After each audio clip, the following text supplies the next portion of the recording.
Since the year 2014, Nigeria has depended on donor agencies to fund research on treatment of HIV/AIDS.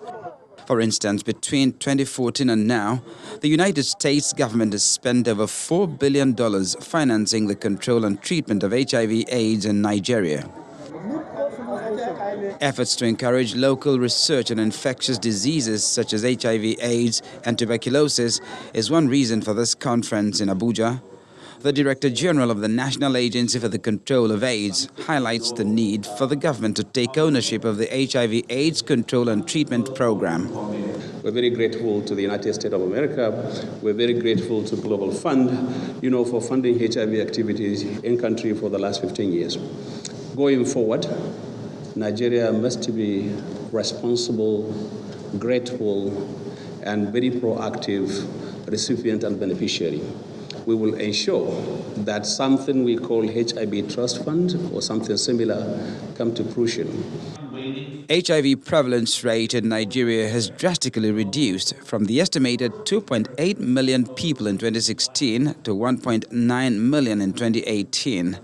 Access to antiretroviral drugs is also increased from 360,000 in 2010 to over 1 million in 2018.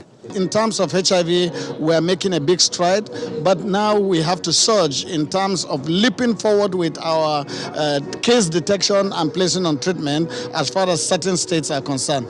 And we are focused on Rivers, FCT, and Nasarawa. FHI focused on Akwa Ibom. These are the high-burden states. And CIHP is focused on Lagos, while APIN is focused in Benue. So the major thing that we're having a problem is implementing what we already know. Getting solutions for new things can solve 20%, but implementing what we already know can solve 80%. So you can see how important it is for us to be able to implement the solutions that we already have while we're chasing new solutions. Because if we successfully do it, we can solve 80% and just have the 20% remaining to work for new things.